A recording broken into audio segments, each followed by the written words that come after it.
ሰላም እንዴት ናችሁ? ዛሬ ደግሞ የማሳያችሁ ኤክሴል ላይ እንዴት ማባዛት እንደምንችል ነው። መጀመሪያ ወደ ኤክሴል እንገባለን። ከዛ በኋላ ይሄን አጥፍተን ኤክሴሉን እናሰፋለን። ከዛ እዚህ ጋር ደግሞ ቁጥር እንዴት እንደሚሰጥ ነው ማሳያችሁ። አንድ ጽፈን 2 3 ያሉትን መጻፍ አይጠበቅብንም። ወደታች መርጅ አድርገን ከዛ ፊል ሲሪየስ የሚለውን ስንነካው ቀጥታ ቁጥሩን ወደታች እስከፈለግነው እስከ 1000 እስከ 2000 ይሰጥልናል ማለት ነው። ከዛ 15 ብለን ቁጥር እንጽፋለን። ከዛ ቀጥታ ከጎኑ ዲ ላይ ምንድነው የምናደርገው? ኢዝ ኢኳልስ ቱ ከዛ 15ን ነክተን የማባዛት ምልክት ቁጥሩ ጋር ያለውን እሱን ነክተን ከዛ ዳይሬክት የምናባዛው ማለት ነው።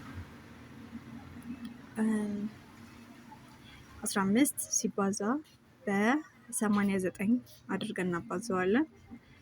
ከዛ ይሄንንም አሁን ድጋሚ አናባዛም። ቀጥታ ወደታች መርጅ አድርገ ነው እሱ ራሱ ያባዛልናል ማለት ነው። ከኛ የሚጠበቀው አንዴ መርጅ ካረግነው በኋላ ከጎን የተለያዩ ቁጥሮችን ስንጽፍ ራሱ እያባዛ ያስቀምጥልናል። እንደምታዩት ቆንጆ አድርጎ ሁሉንም ቁጥር ያባዛልናል። እና እንደዚህ አይነት የተለያዩ ሜተዶችን ሁልጊዜ እንድለቅላችሁ ሰብስክራይብ ማድረግ እንዳትረሱ። አመሰግናለሁ።